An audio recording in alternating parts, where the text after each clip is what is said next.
Hello, everyone. Welcome to another episode of Texas Rangers Daily. I'm Chris with a positive C with one, two, three, four brilliant topics again, like every day here at Texas Rangers Daily. And if you like the vibes, you like the flamingo shirts, you like the kitty, and if you hold on, enjoy the show, then like, subscribe, share. But enough of the YouTube, algorithm things out of the way. Now it's time to get into the nitty gritty. The nitty gritty happened today. It was actually an excellent interview with Brett Boone. Oh yeah, today is going to be a throwback Thursday, but we're doing a throwback Thursday with a way back Ranger. Yeah, I kind of messed up my days, but you know how things happen. And so Adrian Beltre will be our way back Ranger today on Throwback Thursday. But Wednesday started off with the Sean and RJ show with Brett Boone doing what might be his final interview, with them, even though he said he'd see you next week. And so Brett is the hitting coach of the Texas Rangers. He was doing interviews with Sean and RJ before he became the hitting coach of the Texas Rangers, continued that commitment, and today's interview was a good one. There was a lot of juicy nuggets that I got out of it, especially these four. These are the four topics. Four. The number of the day is four. I've been watching a lot of Sesame Street. Got kids. Okay, so Brett Boone said these four things, made me think, I think there's a future outside of the Rangers with these. Number one, he didn't know that Boch was leaving until he left. Like there was a conversation that they had inside the coach's locker room, and Boch told Brett that he would be the first person to know when things happen, and then it happened so quickly that I think that Brett found out basically when everyone else found out. And so yeah, there wasn't like a predetermined conversation with him and Boch, even though they go back a long ways from Brett playing in San Diego for Boch. So yeah, it seems like there could be a nice little plausible deniability when it comes to if Brett decides to move into the managerial job, that he didn't know Boch is leaving, and so that he wasn't preparing to take this job, which would be nice. Oh yeah, that's right, Brett Boone might like to manage. We'll talk about that a little bit more, because he realized that coaching was a lot more involved than just hanging out, spreading some wisdom, watching games, maybe doing some notes, stuff like that. He found out that the emotional and the time, just everything was so different, even knowing the grind as a player, and the grind's different as a coach. So that's what's whenever you step into a role that you have seen from the outside for a long time, and then you get in it, a lot of times you find out those little things, or even the big things, are way different than you thought, and it can change your mind about wanting to even pursue those things. It didn't change Brett's mind, actually. He doesn't know Skip Schumacher very well. He has been around the team at different points in times, but it doesn't seem like they have a really, really close relationship. So if Skip becomes the manager, it's not a guarantee that Brett will stick around as the hitting coach, because there isn't like a prerequisite relationship when it comes to Skip Schumacher or Brett Boone. So Brett's kind of out there, he's kind of free to do whatever he wishes. And they brought Sean and RJ brought up the question of if he wanted to manage or take the Rangers job. He said he'd listen, and he said he'd listen to any opportunity, and that's a big thing, because there's probably someone out there who, Brett got hired from baseball knowledge, being a baseball lifer. His brother is a great. Is he a great manager? I don't know. His brother is a manager. His brother manages the Yankees, of course, so I can't be too nice to him. But so baseball's in his family, in his blood. He understands it. He understands the grind. He understands that there's a marriage between the analytics and the technology plus old school baseball. So let's just see what happens. I wouldn't be totally against Brett Boone. So Brett looks like this. Hold on, this is Brett. That's Brett right there. I wouldn't be mad if Brett Boone became the manager of the Texas Rangers. I think that whatever manager that we get is going to be kind of put in position to either A, learn on the job, or B, rebuild, basically. So, yeah, I think Brett would be a good fit for a team that's not exactly where they want to be.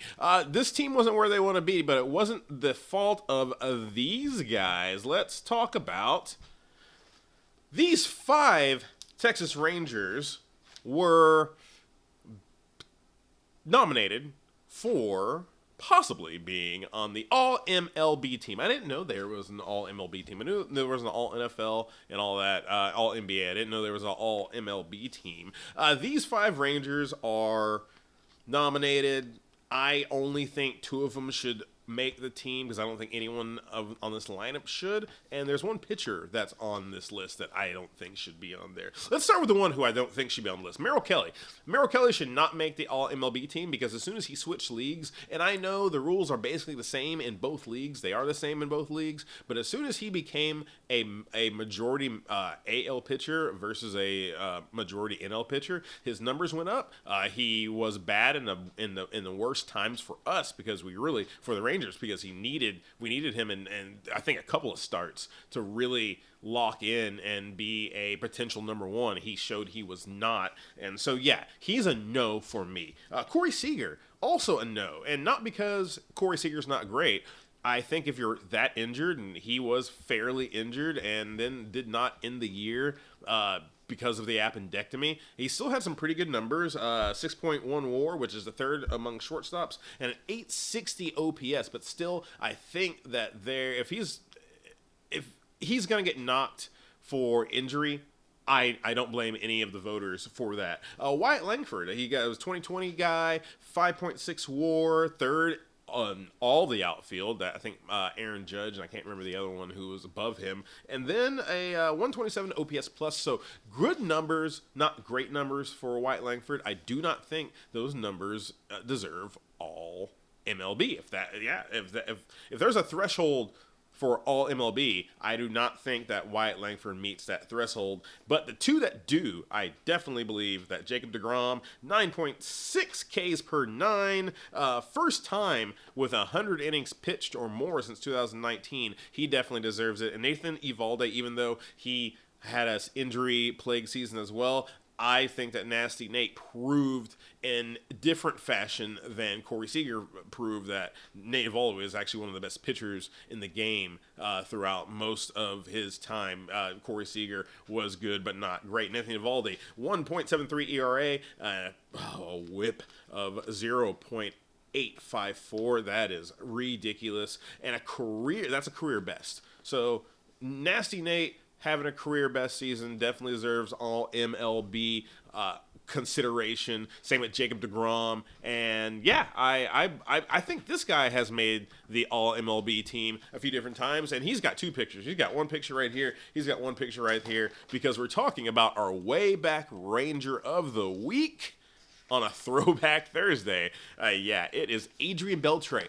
And he is coming up because of the Ron Washington thing and, kind of going back down memory lane of those early 2010s, mid-2010s Rangers and the success that they did have with Ron Washington and with Adrian Beltre being a huge, huge part of that locker room. Adrian Beltre, he came in 2011 after the first World Series appearance and with 2010 Rangers. And from what I remember hearing about Adrian Beltre and learning about Adrian Beltre just from different national outlets, he was a contract year player. If he was gonna be up for get some money, that's when he was gonna perform his best, and he had a history of that.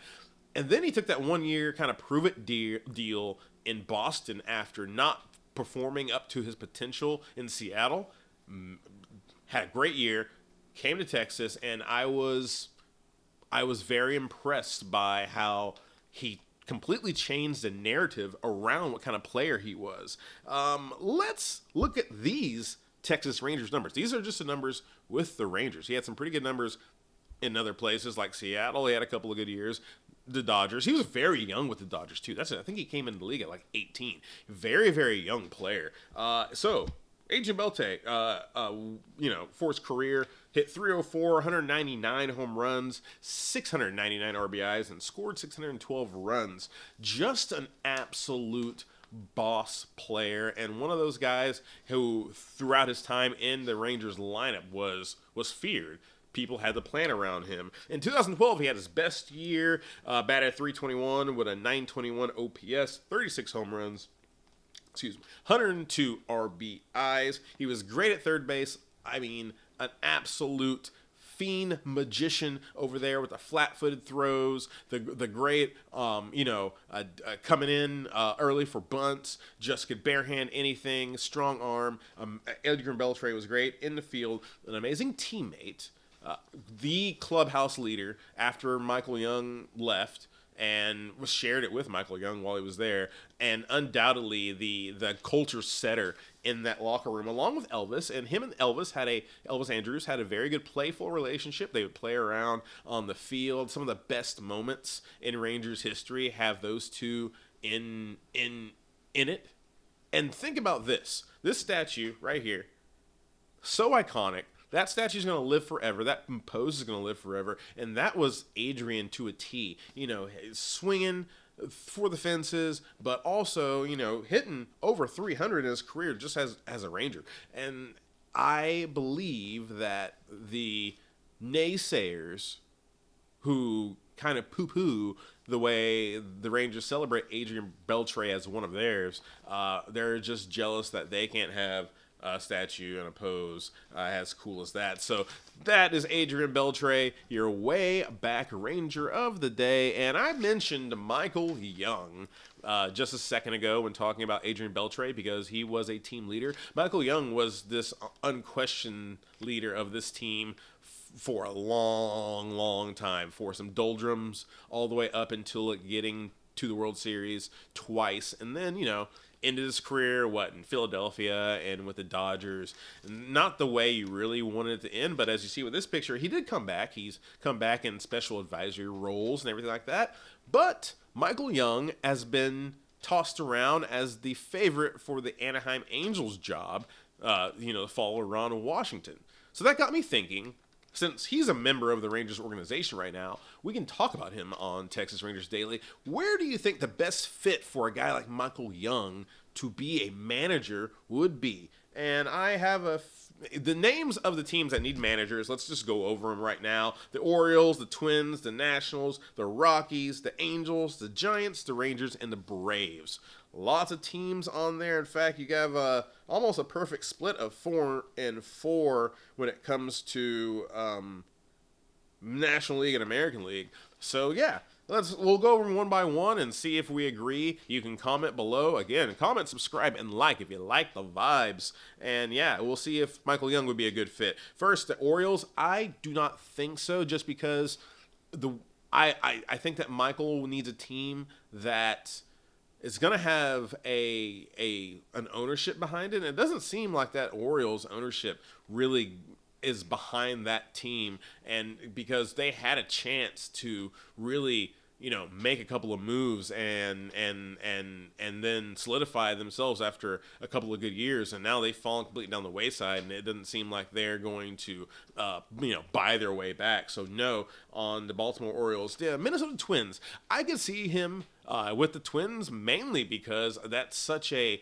baseball centric area and organization. When the Twins are good, they have a history of being good as well at different points in times, and it seems like they're a team that kind of fits Michael Young's persona at different points in times.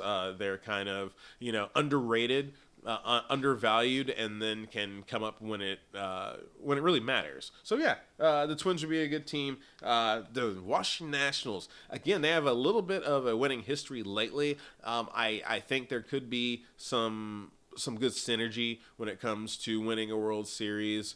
Very recently, like the Nationals did, I think in 2019, I can't remember correctly, and then being a a new manager, and so if the ownership would have his back, again, it's all about ownership with a lot of this stuff. So if the ownership would have its back, then I think that definitely Michael Young would be a good fit with Washington Nationals. No, with the Colorado Rockies, definitely not the Rockies. The Rockies are a team that just has nothing going for it. Nothing going for it at all. He would be spinning his wheels with the Rockies. The Angels, he lives in SoCal. His family is still in SoCal. I think that would be an excellent team for Michael Young to kind of sink his teeth into. And also, I don't think the expectations are really too high in Anaheim ever. So even if he doesn't succeed, I don't think that would be a last stop for him. The Giants, I just don't think that... I mean, I think maybe that could be another stop for him, but not his first stop, if that makes sense.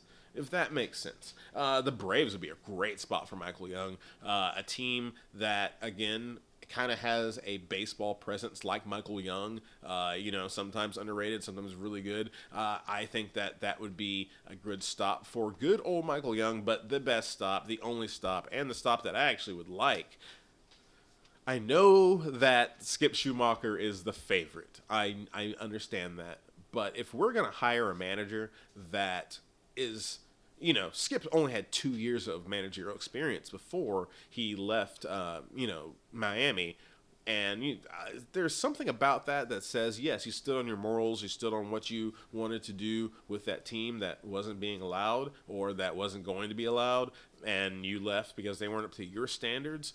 But this is only your second year managing. What are those standards, and can you change them depending on the situation? I would like, if I'm going to have someone learning on a job, let it be Michael Young. That's the positive spin on that one. Hey, I'm Chris with a Positive C. Thank you for tuning in to Texas Rangers Daily once again on a Throwback Thursday. Loved looking up that stuff about Adrian Beltre. What a treat. If you haven't looked up anything on Adrian Beltre and just watched him swing a baseball bat, chef's kiss. So please like, subscribe. Thank you to FanArch for letting me hang out and do my thing. All right, stay gold. Monawea, stay gold, Pony Boy, and we will see you tomorrow on let's do a Flashback Friday. I'm just going in the past now. I'm kidding. We'll have a fun Friday. See ya.